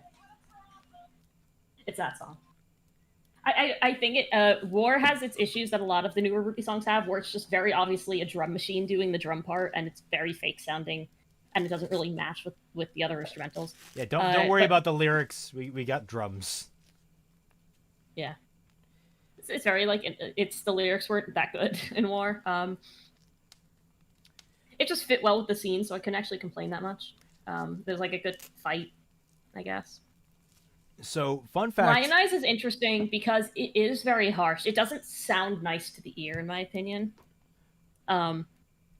Which makes sense because they totally stole it from RWBY Over the Seas, because I actually wrote a treatment for an Adam song called Villainized for RWBY Over the Seas when we were working on that. And it was garbage. I fully admit that. I'm terrible at writing music, but I was the only writer we actually had that would attempt it. And I was in a poetry class at the time, so I thought I might actually have some skills. But I remember I very much just deliberately based it on the theme song to Jetstream Sam from Metal Gear Rising, which is The Only Thing I Know for Real, which is great. Losing my identity, tell me, have I gone insane? To find the path ahead of me, I must climb this mountain range. It's just really great, like... What? That's pretty good. The thing I'm trying to say about Lionize, though, is that it's very harsh, but I think it works. Like, I think for Adam, that's what that song should sound like. Okay. I said the context was very high, and that's why it's number 24. Like Morning Follows Night is a song that is very much held back by its chorus and by the rap in it. So the verses are very strong. I love the back and forth talking to one another between Sun and Blake. The chorus is just bad. Like, it's not terrible, but it's being screamed. Jeff doesn't have a good voice. It shouldn't be that loud in the chorus. It's not like making this incredible declaration. It should be still kind of muted like the verses are, and they sound good. So I don't know why they didn't continue that. One of my friends just DM'd me like the Lost Boys comparison. A Peter Pan comparison. See, I'm not the only one who remembers that song. My sister used to play it on piano sometimes because she has a good voice, unlike me. Armed and Ready is better Ignite. The problem with Armed and Ready, really strong intro, really strong first verse, strong first chorus. It gets worse. Like, it just, the lyrics get worse as it goes on. It's such a phenomena. Like there's a line in there that's like, call me sweetheart and I'll tear you apart.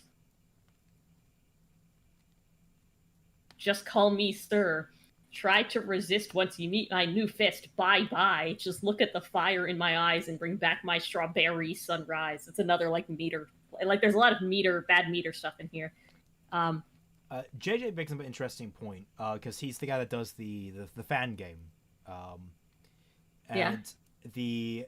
He points out, after trying to chop up these songs to find loops and make a dynamic soundtrack for my game, I've learned a lot of RWBY is disconnected noise linked together. From shadows, he points out in specific. Yeah. Which, I mean, I don't know if I agree or disagree. Especially if you're trying to loop music, it becomes very difficult to loop music no matter what, unless it's designed to be looped. So yeah, I should point, like, that's the thing about Armed and Ready should be better than it is a really good way to describe it. It should be good. Like, the first part of the song is really strong and it's very dramatic, but then it goes into like Yang's boastfulness, and like the tone just completely flips. Call me little Pog Chef and Face Meyer.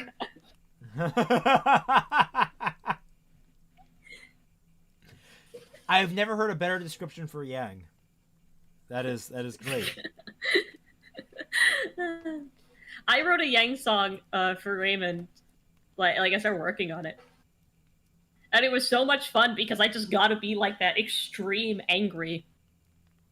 And like just yell the whole thing. Like, that is a song I can sing myself because it's not being sung. It's rough rodeo, rougher weather, found you by your trail of feathers, you coward, you liar. Let's dance together, empowered, go higher, sink in your desires, run wild with abandonment. You could never handle it. Like, if I had to write a Yang song, that's how it would be sung the whole way through. Like, you want that boastfulness, but you have to connect it to something. I'm tired of Yang songs that are all just like, I'm strong. I'm strong. I'm so strong. Like, I wrote the song to be her just yelling at Raven. Like, that's what it should, like, we don't have a song like that, I don't think, but we should. Yeah. We've gone over, JJ, that tone changing is constant in From Shadows. I actually like that element of the song, but I can definitely see where it'd be difficult to program a game loop around that song. So let's see. We've already gone over Divide. Now we're on to Gold.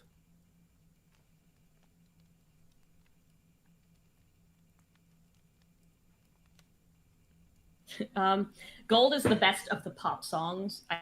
It's just kind of nice. Like, it's catchy. The instrumentals, the synths aren't like weird and from the 70s. They actually, it's like, it really is like upbeat and poppy. I can't complain about it. There's nothing really inherently wrong with it. It's probably just a little lyrically weak, like all the other Volume 1 songs. Actually, it's one of the stronger ones, so I guess not. Boop. I remember when Boop came out that everyone like went freaking ballistic over it because it was the first real indication we had for Nora Ren being canon. And I remember like that was back when everyone cared about Nora and Ren being canon, and then they forgot about Nora and Ren being canon till Volume 4, and then forgot about it again until Volume 7. Yeah. Boob, I don't like. I hate listening to Boob. But I understand it's not my genre. Like that is not a genre I enjoy listening to, so I wouldn't like it, and that's fine. But I think it's composed well. I think it's lyrically, it's cute that it does fit the tone of Nora's existence. So like I have to give it credit for credit where credit's due. I think it deserves number 19 because it works. It very much works in its context. It doesn't really work on its own for me, but like yes, that is what I expect a Nora song to sound like. And then we got Sacrifice. Right? Yeah. Sacrifice is interesting. Sacrifice, it's one of the few songs to use a non-standard scale. I think it's using Phrygian, where it has that raised seventh. At the end of every stanza ends with like. It has that raised note that's like very unsettling, and that's good because that shows like you really care about the feeling of this character. This is volume 2 Cinder. We didn't know anything about her. It's very very like mysterious fire woman, and that was kind of it. And the song's supposed to be kind of like RWBY. What? Knock off Azula. Knock off Azula. And it's supposed to be the chorus is like RWBY talking back to her. I think that's how it's supposed to go. And my only complaint about the song is it should have ended on the very quiet part at the end instead of go into a last chorus. A last chorus that like picks back up. But other than that, it's fine. The Triumph. The Triumph was volume 5. I don't hate much about that song. Like I think it kind of has it like gets going, and I like that. Back to reality, back to the show, back to the walls, and there's no it doesn't have god awful harmonies in it, which is a plus. I think I haven't listened to it in a long time. I just know I didn't like. Oh wait, no, it does. It does, but very little. The song's dynamic. It just works, in my opinion. I think it's fine. But then we have. I think soon we'll be getting into the good songs in a few. Here. Yeah, well, we're hitting like truly good songs. We're hitting Forever Fall, which is the song they played over the statue in Volume 6, right? So that song I have on here because it's very inoffensive. Like it doesn't do anything I can deduct points for. Is it good? No. It's not bad. But it's not good. It's Garbo. Did I have a version of it 3 years before the song came out? Yes. Am I gonna talk about that? No, it wasn't that good. Was it better than it? That is a good question. I don't think it was better. That's a rarity. I was like 16 or 17. I mean, I don't know. I put a lot more faith in 16 or 17 you than sometimes I put in Jeff. You could definitely say that about like about When It Falls. That's for sure. What was my When It Falls? It was like the second verse was like black descends from shadows, always watching from the gallows, shrouded by its history, a perpetual mystery. Ooh. Golden flames are blindly taking names, taking aim at what remains, taking the Pyrrhic victory, or something like that.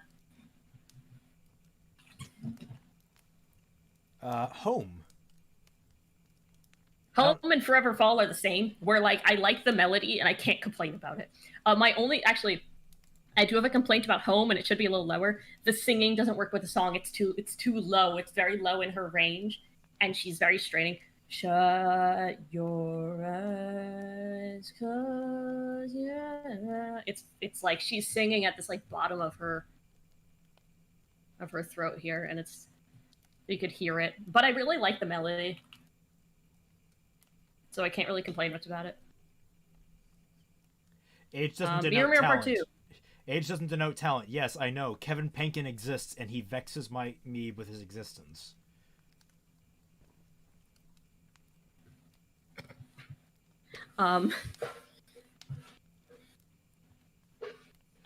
Mirror Part 2 is the Mirror FL Studio file made worse. But it's kind of like how like Weiss is like every RWBY character is knockoff of Final Fantasy to an extent. The thing is, Weiss is knockoff Celeste, and Celeste is like a 10 out of 10 character, so having her makes her like okay, as opposed to like taking 8 out of 10 character and knocking them down a few pegs will make them bad. So kind of like that. You take Mirror Mirror and you make it worse, it's not going to be terrible. There's a part in Mirror Mirror Part 2 in its mixing that's really weird, where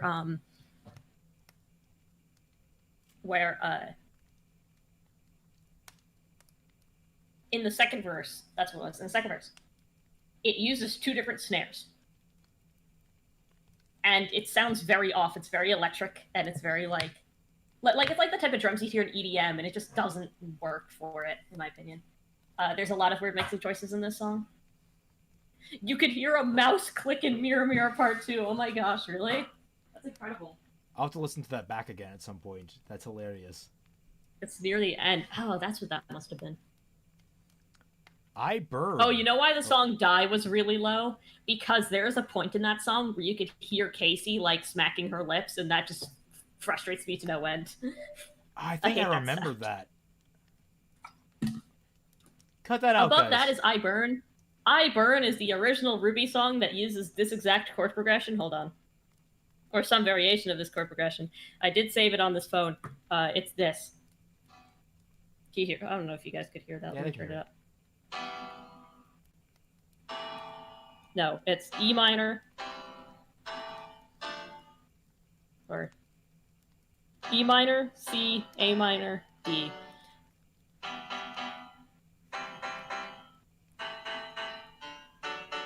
I burn.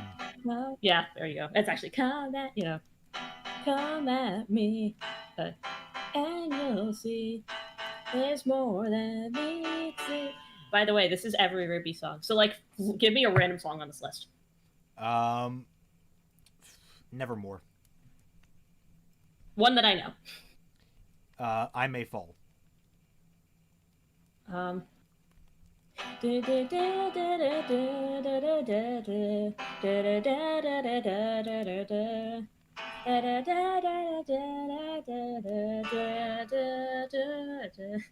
me another song. Cold. And it's cold without you here. It's like winter lasts all year. Oh, wow. Give me another one. Oh, my God. Caffeine. Okay, you could put anything under caffeine, so that's going to be cheating. Okay, When It Falls. Baby reds like roses, baby it's a fool of blood. The innocence will die, and in the end you fail. And you fail to say, dying eyes are white and white like so. Now you know the cost of trusting music living. Give me another. Big Metal Shoe. I may leave. Big Metal Shoe. Okay, not that one. But this isn't the actual lyrics to the song. Actually, wait, no, hold on. Divide them, tear them apart. Making the trusted will strangle their hearts inside them. Plant seeds of doubt, there will be snow.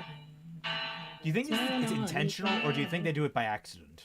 I think it's by accident. A lot of, I mean, I have the same problem too. A lot of singers just fall into like a very comfortable key and they just kind of roll with it. I mean, I do kind of notice that in Beat Saber when I'm playing the Linkin Park songs. There's a lot of like very similar note patterns when you're hitting them. The blocks are flying at you, and it's like it's all the same song. Yeah. Hold on. One more. What's like one that I know?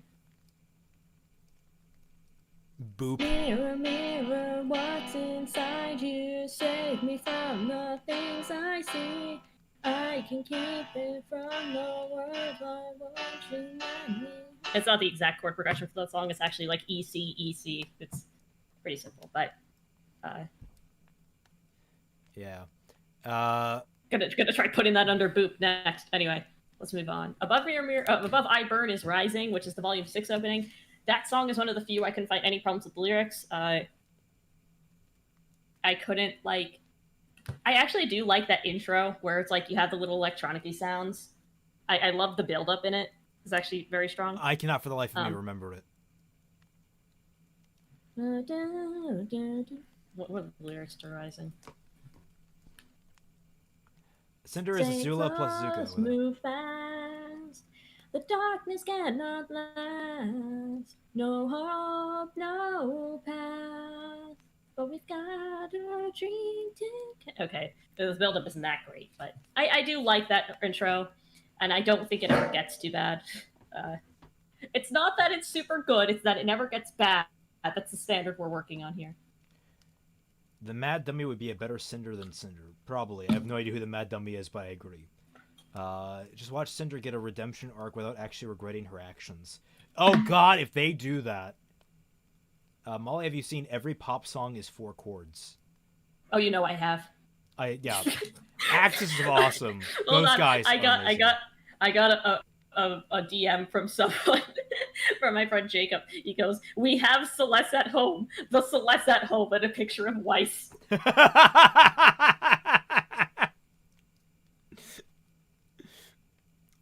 Fear. Fear is another one of those kind of like good power ballads that Volume 7 had. So I'm not going to waste my time talking more about that. And also, I don't have a super strong recollection of it. Then This Time. It's very repetitive and like not in the good like the song is repetitive way. I remember that. Oh, Fear is okay. Let me just like listen to it for a hot second.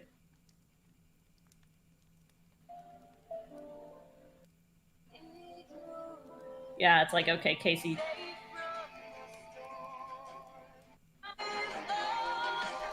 Okay, all right. Yeah. You know what? The song was good. It's very like edgy and emo-y, but it's fine. It's fun. It's, you know. Oh, the Mad Dummy from... Yes, the Mad Dummy from Undertale would be perfect to replace Cinder. Yes, thank you.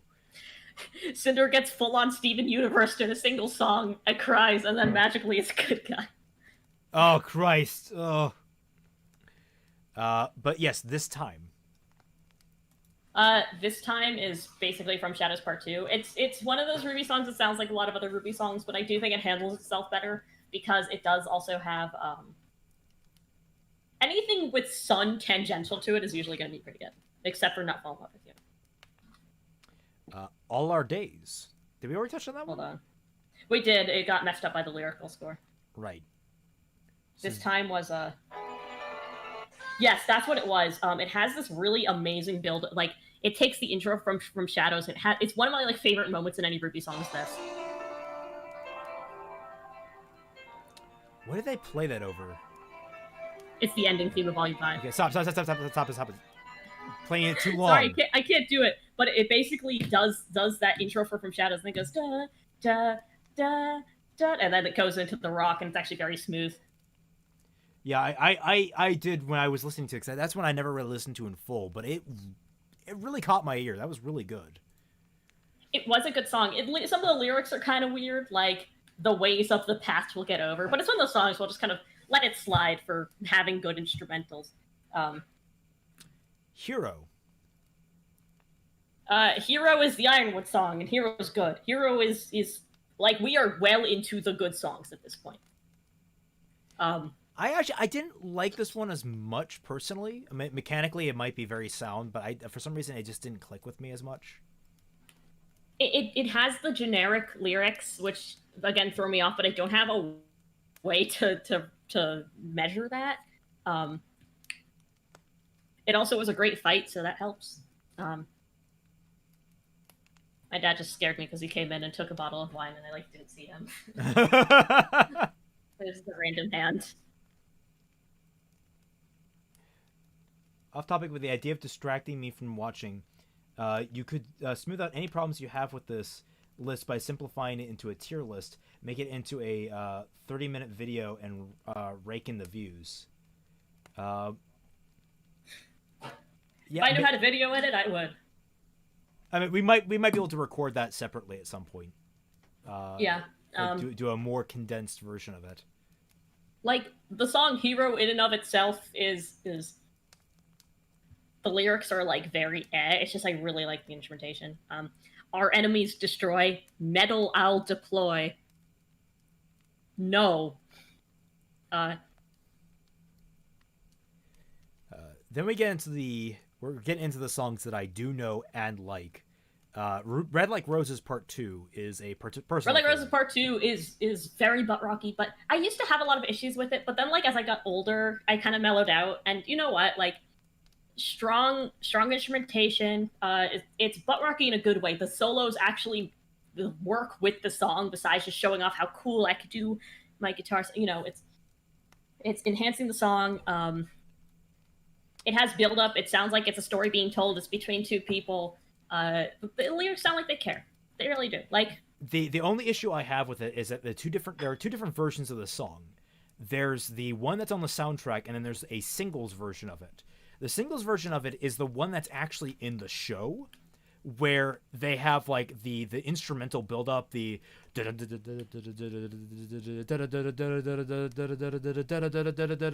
that's cool. I like that build up. Where they, and they have like a trait, like kind of hit. I want to say Spanish or Mexican guitar style. They kind of like, I don't know how to describe it. Yeah, like Red Like Rose Part 1 had that guitar in it. That was we'll hit that in a second. But they the Ironwood semblance isn't real. It can't hurt us. It can't hurt him either. But no, so like I always got ticked that like the full version of the song did not have that lead-in. It's another one of those examples of a song that has this incredible instrumental lead-in that's cut in the full version. Like, come on. Hold on. Dean says in before it works. Like if it works like a certain better show, and Cinder has Pyrrha's memories and thus has it bad for John, and it's awful, and that's why she stabbed once in Volume 4. God. Yep. In past memories, I would have wanted to be with you. Guys, remember to check under your bed and in your closets for Ironwood semblance. Yes. Also for Ozpin. Yeah. He's hiding there. Red Like Roses actually gives Summer like a substance of some sort. It gives Ruby substance of some sort. It's something. It's something. What I like is that like it's something that we don't see in the show. Ruby being angry at Summer. Like that's a cool thing to cover. Like people don't really. It's one of those things that really made me love the show, because I felt like that we might get that kind of nuance where like a character being angry at the fact that their loved one died, being angry at that loved one irrationally, and kind of knowing it's irrational, but still feeling it. And, still having to kind of wrestle with this feeling. I want my mom back. What the hell? Give me, Mom, come back to me. And like, Mom's like, I literally can't. I'm dead. The best version of Red Like Roses Part 2 is the one that has Ken escape from crossing fate inserted in it. I'll have to, I wonder if I guess they might have a battle theme version of it for Blaze Blue Cross Tag. Yeah. It's called BB Tag, you plebeian. So I dated a fighting game player for a year. Can you tell? But time to say goodbye. The best opening of the series. It is the best opening scene. I love it. It has everything you'd want from an opening. It builds up well. It builds up well. Has a really strong chorus. Like, there's a point where it bends. There's a point where it breaks. There's a point where. I love that. Like, everybody loves that. Like, first thing. There's a point where it bends. There's a point where it breaks. There's a point where it bends. And a point we just can't take. Like again, we're hitting the songs that sounded like they cared. And note, they all but one came from like Volume 1 and 2. Or all but let's see. No, that's not true. Path to Isolation. Hey, don't spoil it. Well, we'll get there in a second.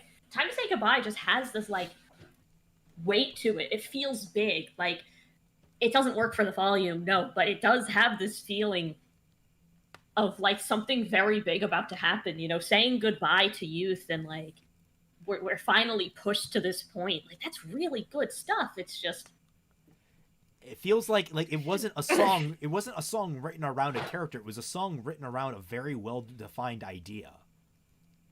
Yes. Yeah, I don't know a single person who dislikes Time to Say Goodbye. Is this cold enough? Is that chill for an hour? When did I put it in? I didn't check. Quick, someone go back an hour ago and see if she put it in.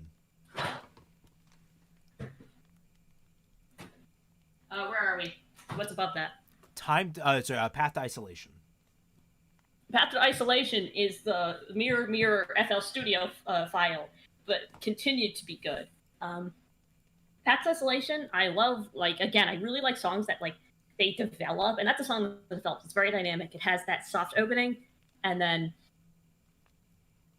you have like the like when that kind of like the harder instruments kind of come in, like with the you have the is it tremolo is the word on the strings. The cold to do is cold and the soul it's consuming. Is this a song that played during the trailer for Weiss in Volume 5? Yes, it is that song. So that was like one of the few good things to come out of Volume 5. The only thing I don't like about the song is that it takes a very long time to get going. But once you hit the cold, it seems to grow in my soul, it's consuming me. Confused, and I'm losing myself in this. The lyrics are sound. Every time they do Weiss, the lyrics are usually good. Like, I think they might give a special attention. They have things to talk about. First of all, A, they have things to talk about, and B, they have a motif. Yeah. And I think also, like, hey, this is our singer character. We gotta get the lyrics right.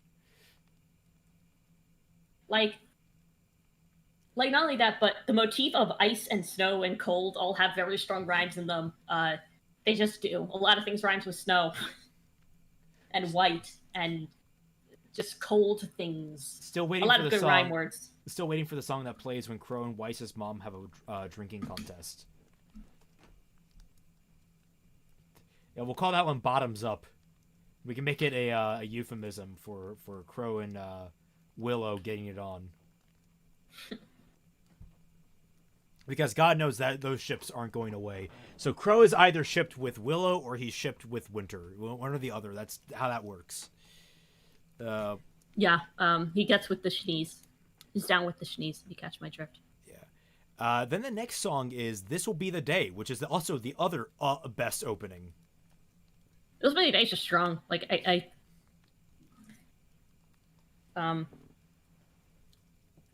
do I have the chords for that? I would have to play it on here, but...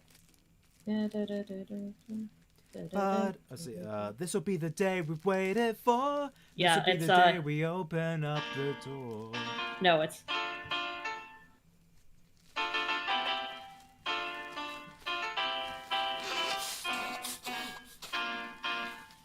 It's like something like that. I don't know. It's a good song. Like, it feels, again, kind of like Time to Say Goodbye. It has that like weight to it that feels really big, and it's in the wrong show because Volume 1, nothing happens. And Volume 2, nothing happens. Just people messing around in school. And Yep. Now we get to the three that I like. These three are just... Mirror Mirror is such a good damn song. Mirror Mirror is extremely well mixed, and it's very interesting to listen to several times. Like, the instrumentals just carry it. It's so good. Like, there's so much happening. There's the strings, there's the piano, there's the drums, there's all these little effects being put in. It very much fits with the scene that it's working with. It sounds like it's made for it, like which it was, and but it really actually sounds like that for once, instead of it just being like, I guess this works. It just sounds nice. Yeah, it was just god, classic. And then, like, moving just above that, because like kind of a Mirror Mirror Part 3 type deal, is This Life Is Mine, which Life Is Mine. I had never listened to in full. Song. I had never listened to What? in full. I have never listened to that song in full before this list, because I hated the song because it was the "Screw You, Dad" song, and I thought it was the most blatant, stupid thing that Weiss could have done in that episode of RWBY, where she's singing that at the concert. It also didn't sound anything like a concert song she should be singing. It's not like Mirror Mirror, where it's very operatic in how it's performed, but the quick, make a sick beat with those beepings. But no. So like it didn't fit the scene it is. I think honestly I would probably hit it in the contextual score, honestly, because like contextually where it's played is terrible. I think it's a terrible song for what for what Weiss is doing at that moment. But for her as a character, it's amazing. And just for Standalone is one of the best songs in the entire show, bar none. Mirror, mirror, this life is mine is proof that a broken clock is right twice a day. Like, here's my thing. My big conspiracy is that Red Like Roses and Mirror Mirror were ghostwritten because they are completely different songs. Like, from everything else, not just the genre, the instrumentation, the mixing, the way Casey's voice is used are all so different. The lyrical style, like, I just can't help but think. I wonder. Maybe there's something going on. Because Volume 1 had a lot of different music on it. Had a lot of, like, kind of range. I wonder if Red Like Roses Part 2 was so popular that they were sort of like, okay, yes, this is what people want, and they kind of got stuck on that track, and they got more and more into it as things went on.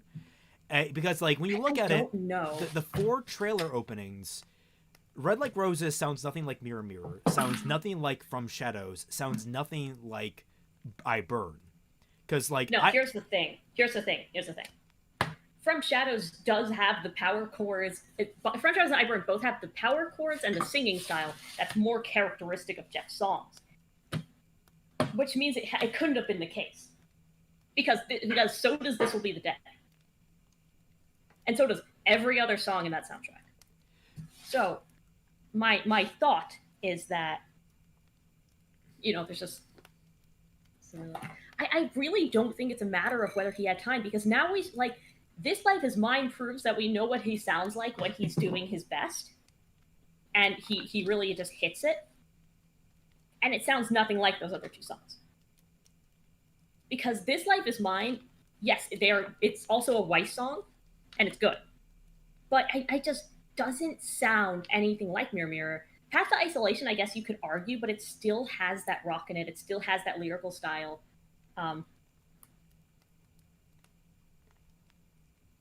It's still eventually like This Life Is Mine also still goes into that hard rock singing. So I don't know. I do think that there may have been a ghostwriter involved, and again, I'll never get confirmation on that. But they had other composers working for them at the time. It's just I've heard Jeff's instrumental work too, and it also sounds nothing like it. It's a lot simpler. Yeah, well, this brings us to the very top of the list, which is Red Like Roses. Red Like Roses Part 1 is just, again, like it's just a great, genius piece of mixing and instrumentation. I can't say anything bad about it. Without this song, RWBY would not exist. Quite frankly. Maybe it's a bad thing. And take it back. It was the flash. This is the flash in the pan. This was the... Like, Red Like Roses up through the end of Volume 2, I think, was the flash in the pan for all of RWBY. And it's been, like, them trying to light a fire with that flash.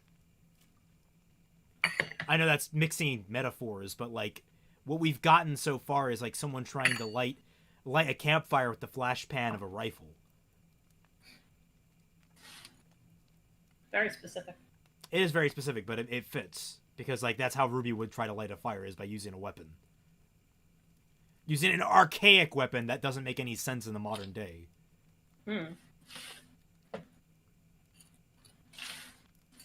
Funny how the once racist got the best song and the best character growth over the show's time.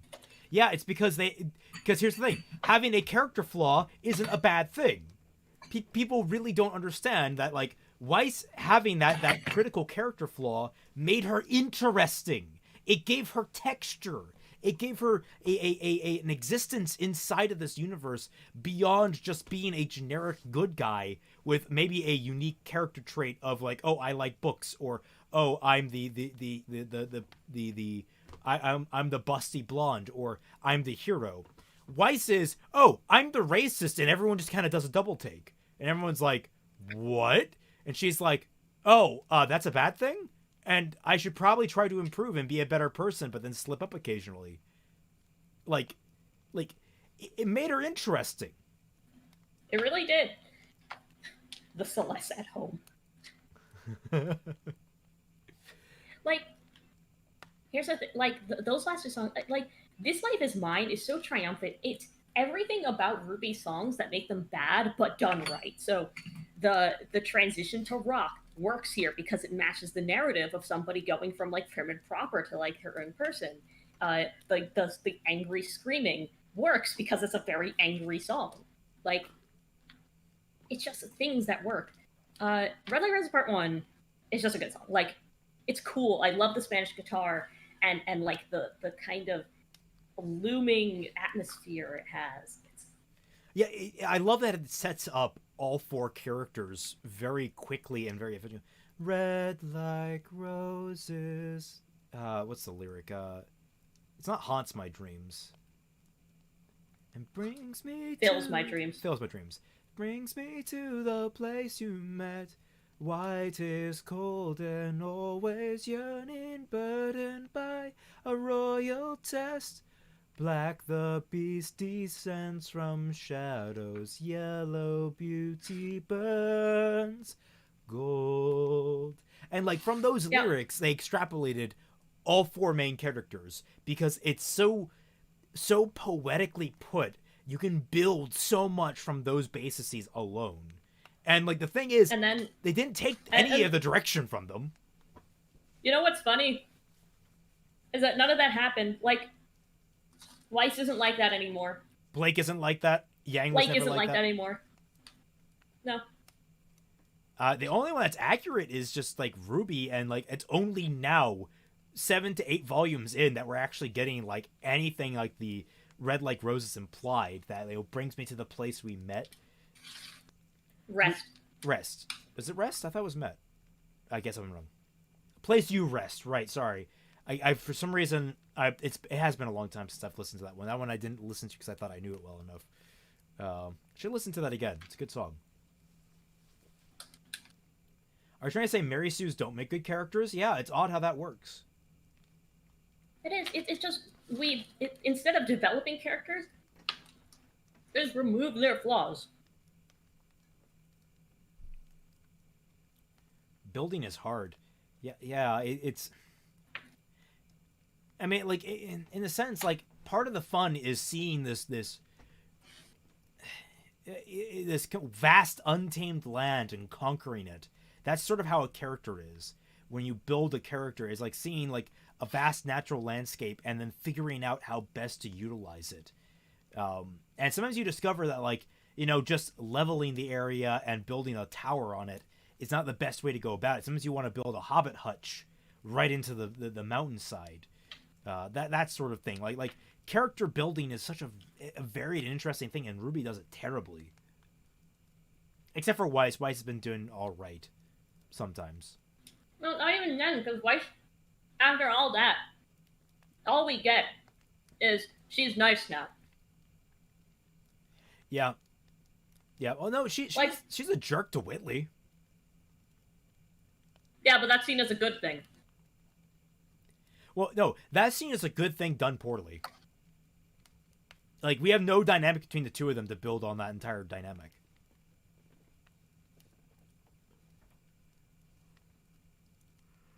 But yes, bring me to the place you yeast. Yes. Someone should There's no yeast in this.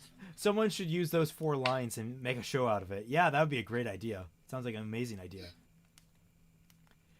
No, that's Mollie's roast that rises. But that said, we are coming up on time. It's about almost 10 minutes, so you need to leave. So let's try and wrap it up a little bit. Reminder to everyone out there, new channel where all the streams are going to be placed down below in the links. The streams will still be streamed here, but they'll go up on the channel over there. This is very much how Mauler does it on his channel, where he streams on Mauler, puts it up on Mooper. Or Mooler, not Mooper. Mooler. Mooper is his female equivalent. What was I going to do with this? Next week, prompt. What was our prompt for next week? Does anyone remember? Because I don't. I've been really busy this week. I haven't had time to check. Egad, my roast is ruined. But what if? If not, I have an idea for a prompt lining up. I don't recall it right now. Oh god, By the way, because a couple of you mentioned it, we have been toying with the idea of doing the Fixing RWBY soundtrack. Yes. We just don't know how we'd implement it. Yeah, that's the biggest struggle, is that, like, Mollie has some great ideas, some great lyrics I've already seen, and how do you put that in a Fixing series without it being completely overwritten by, like, my vocal, me talking over it? Unless you just want like a video series of me writing songs and then just having the songs exist in their own realm. Someone's been EFAPing? Yeah, dude, I keep up with EFAP regularly. Question: how do you submit writing stuff to Raymond? Twitter. Usually you make a Google Drive link. You send it to me on like Twitter or on Discord. Our prompt was non-cringe AUs. Oh, that's it. Non-cringe AUs. Thank you. Yes. So that's the prompt for next week. Make sure you finish it, guys. Non-cringe RWBY AUs. So, make it happen. Sounds like steamed clams. It is very steamed and very clammy. But yes, DM me on Discord or Twitter for your story. Usually, I prefer it being through a Google document. It makes it way easier on everyone. So yes.